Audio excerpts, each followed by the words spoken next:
Assalamualaikum warahmatullahi wabarakatuh. Di sini Bu, izin memperkenalkan diri. Taruna Muda Politeknik Ilmu Pemasyarakatan Angkatan 65, nama Assumption Arifansyah, STB 4411, nomor absen 04, Prodi Teknik Pemasyarakatan kelas B. Izin untuk mempresentasikan mengenai struktur tindak pidana yang pada pertemuan kelima.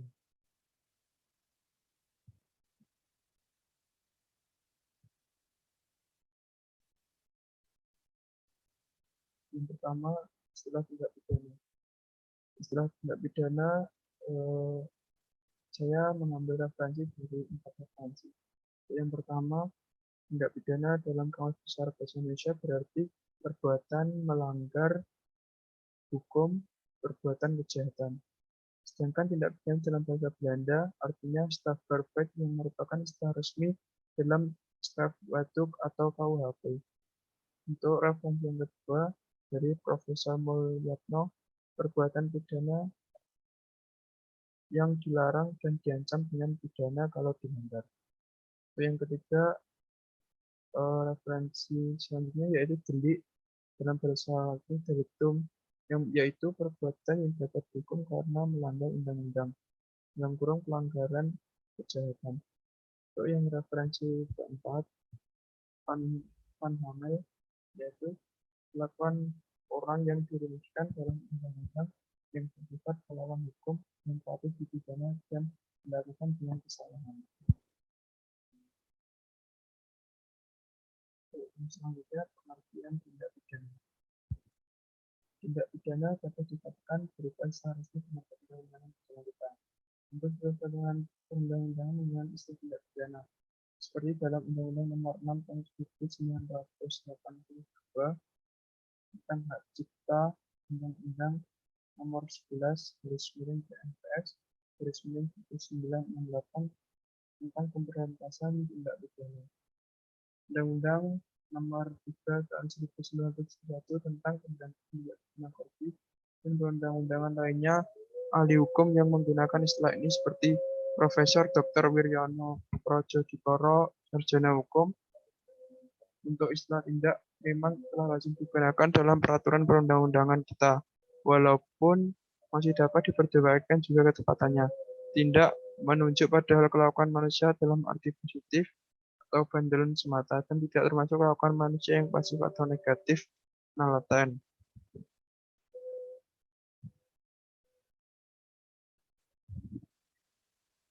Menurut Profesor Pompey, perkataan strafrecht itu secara teoritis dapat dirumuskan sebagai suatu pelanggaran norma atau gangguan terhadap tertib hukum yang dengan sengaja ataupun tidak dengan sengaja telah dilakukan oleh seorang pelaku, di mana penjatuhan hukum tersebut penjatuhan hukuman terhadap pelaku tersebut adalah perlu demi terpeliharanya tertib hukum dan terjaminnya kepentingan umum.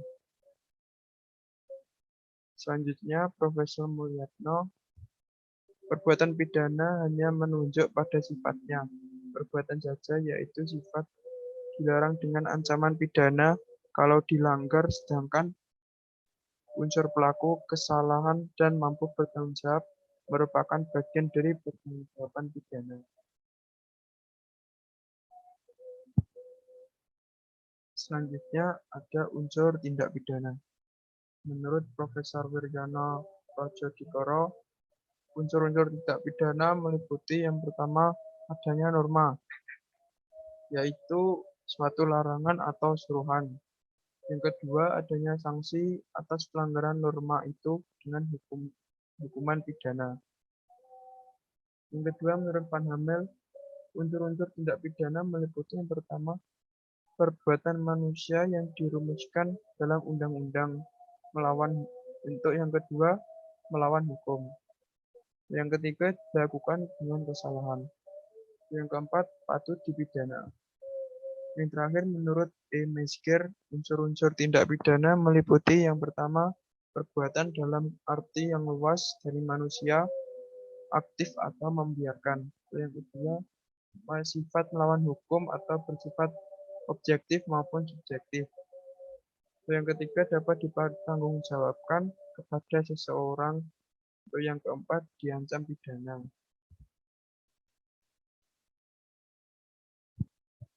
Selanjutnya, merumuskan tindak pidana. Menurut John Kurtz, ada 3 cara untuk merumuskan tindak pidana yang ada di dalam undang-undang, yakni yang pertama, cara yang paling umum adalah dengan cara menerangkan atau menguraikan tindak pidana yang dengan uraian tersebut dapat diketahui unsur-unsur tindak pidananya. Contoh pasal 271, pasal 281, pasal 286, dan pasal 242 KUHP. Yang kedua, cara ini dilakukan dengan mengurai unsur-unsur dan memberikan kualifikasi dari suatu tindak pidana. Contoh, pasal 263 atau pemalsuan, pasal 362 atau pencurian, pasal 372 atau penggelapan, pasal 378 atau penipuan. Yang terakhir, perumusan tindak pidana yang seperti ini adalah cara yang paling sempurna. Yang ketiga, cara yang paling sering digunakan yaitu hanya menyebutkan kualifikasinya tanpa menguraikan unsur-unsur tindak pidana. Contoh, pasal 351 atau penganiayaan. Selanjutnya, pasal 279 atau perdagangan wanita dan anak laki-laki yang belum dewasa.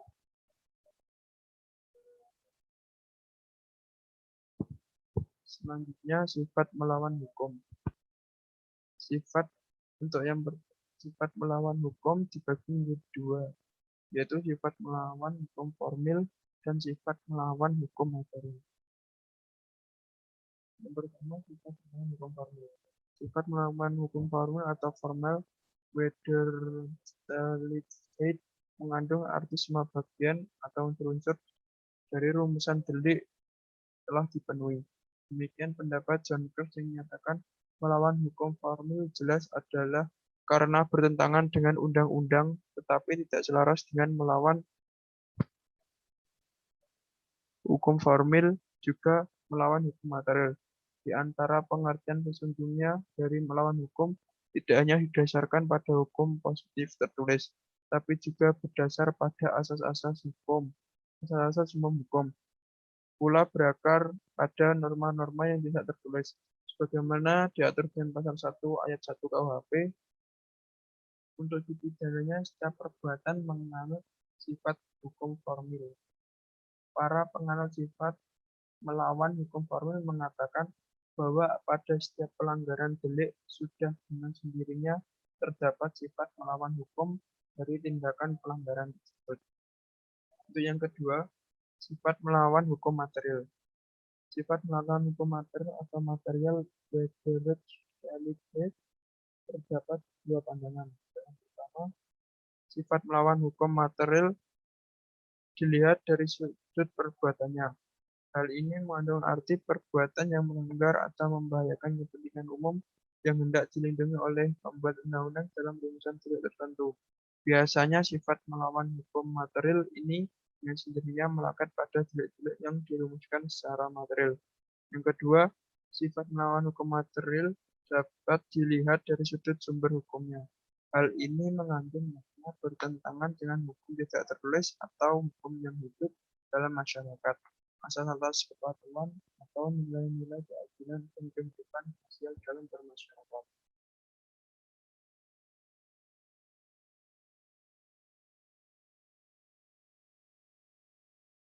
Selanjutnya, jenis rumusan delik. Yang pertama, delik hukum. Delik hukum yaitu perbuatan yang oleh masyarakat sudah dirasakan sebagai melawan hukum sebelum pembentuk undang-undang merumuskannya, misalnya pembunuhan, pencurian, dan delik undang-undang atau diketahui berdasarkan undang-undang, misalnya pasal 504 KUHP. Yang kedua, delik kejahatan dan delik pelanggaran, buku 2 dan buku 3 KUHP. Kejahatan dan kejahatan ringan. Pasal 302, 315, 352, 373, 379, 482 KUHP. Delik komisi, kita melakukan sesuatu, dan delik omisi, tidak melakukan sesuatu. Pasal 362, pasal 164, pasal 531 KUHP, delik kejahatan dan delik pelanggaran. Untuk selanjutnya, delik kejahatan dan delik pelanggaran. Buku 2 dan buku 3 KUHP, kejahatan dan kejahatan ringan. Pasal 302, pasal 315, pasal 352, pasal 373, pasal 379, dan pasal 483 KUHP.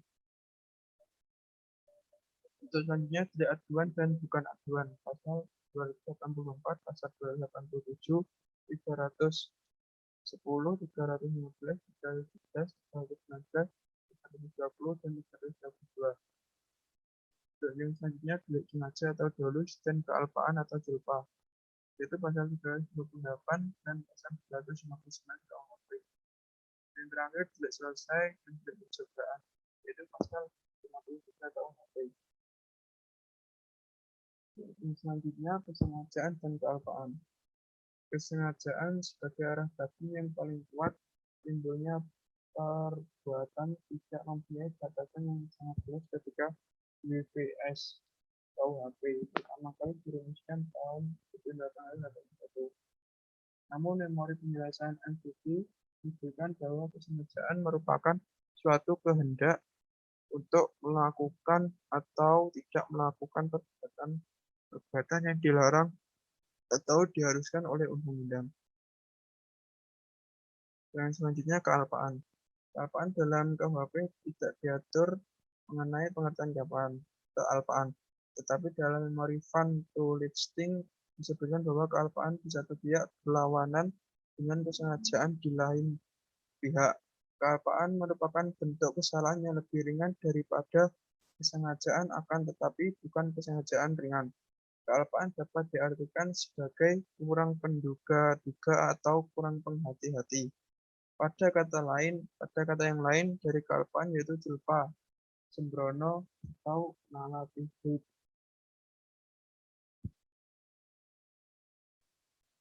Sekian presentasi dari saya. Bila ada kurang atau lebihnya, saya mohon maaf. Saya pada presentasi kali ini, saya mengambil sumber dari yang pertama, sifat melawan hukum dalam hukum pidana. Yang kedua, kitab undang-undang hukum pidana. Yang ketiga, doktrin atau pendapat para ahli dalam hukum pidana. Yang keempat, dari Profesor Masrudin Lubai, SHMS, dan kawan-kawan. Yang keempat, sifat melawan hukum dalam hukum pidana di web linkedin.com. Yang terakhir, tindak pidana pengertian, unsur, dan sebabnya dari web edukasi.com.